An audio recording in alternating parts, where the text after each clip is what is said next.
Bonjour, ici Tammy Cabage, ravi de vous retrouver pour cette nouvelle vidéo.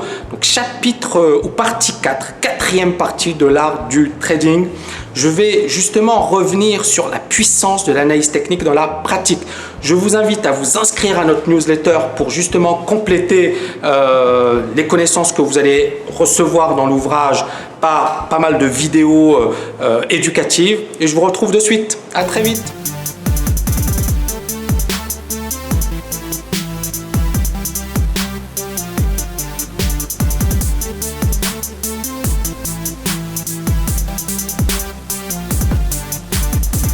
Alors, quatrième partie, la puissance de l'analyse technique dans la pratique. Donc, c'est une partie qui est très importante. Dans cette partie, justement, je reviens sur les principaux marchés.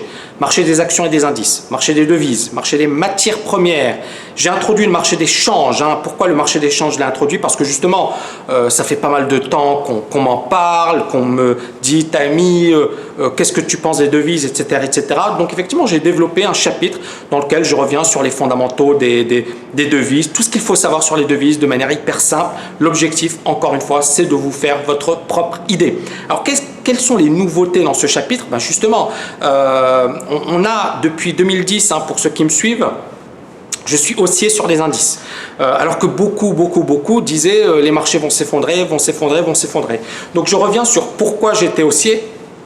Et j'essaie bien évidemment de le démontrer, vous verrez sur le S&P, sur le DAX, sur les principaux marchés, vous verrez justement pourquoi j'étais haussier sur les indices.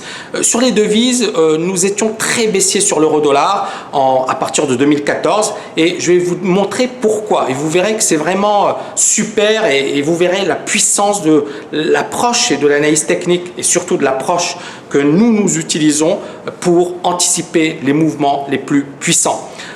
Enfin, il y aura un chapitre sur le pétrole et sur l'or. Et comme vous le savez, pour ceux qui me suivent, je ne suis pas très haussier sur l'or depuis un certain temps, même si, encore une fois, je suis ouvert à tout. Mais je ne suis pas très haussier pour des raisons techniques, point. Il y a des personnes, effectivement, qui ont acheté de l'or et qui ne sont pas contentes parce que je leur explique que l'or va baisser. Ça fait un certain temps que je le dis. Ben, si elles ne sont pas contentes, tant pis pour elles. Mais moi, ce que je sais, c'est que sur un plan technique, c'était baissier. Et justement, dans l'ouvrage, je vous explique pourquoi. Et je vous montre, effectivement, graphique à l'appui, pourquoi nous étions baissiers sur l'or. Et autre marché intéressant, le pétrole. Et alors le pétrole, c'est fascinant, pourquoi? Parce qu'on avait la grande majorité des gérants sur le pétrole, des gérants de hedge funds, donc des personnes franchement qui sont souvent brillantes, qui ont fait de super bons diplômes, qui gèrent des gros fonds. Et la grande majorité de ces personnes étaient acheteuses sur l'or. Est-ce que ça pose pas de problème?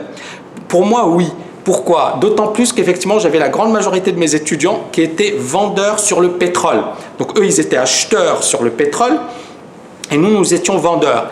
Et justement, je vais vous démontrer pourquoi dans l'ouvrage et vous aurez également tous les graphiques qui viennent appuyer ce que je dis. Encore une fois, ce n'est pas quelque chose que je lance en l'air et ce sont en plus, il y a plein de vidéos qui viennent appuyer mes propos et que vous retrouverez sur YouTube ou que vous retrouverez si vous vous inscrivez à notre newsletter artdutrading.net.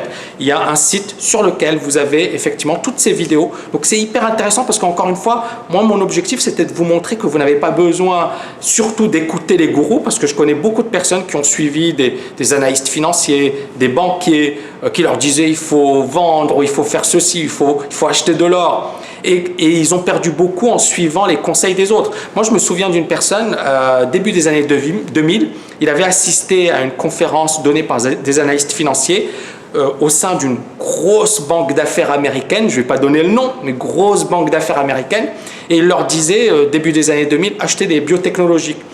Eh bien, il a perdu gros, ce monsieur. Et il m'a dit, Tammy, j'ai suivi et j'aurais pas dû. Et justement, moi, mon objectif avec cet ouvrage, c'est pas de vous dire c'est facile, certainement pas. C'est pas de vous dire n'écoutez pas les autres, mais soyez indépendant. Et cet ouvrage, justement, va vous permettre d'être indépendant parce que vous verrez concrètement qu'on n'a pas besoin d'écouter ces gourous et qu'il ne faut surtout pas écouter ces gourous et que vous en savez probablement mieux qu'eux et que vous serez probablement meilleur qu'eux. Donc, encore une fois, tout ça, je le développe dans cette quatrième partie.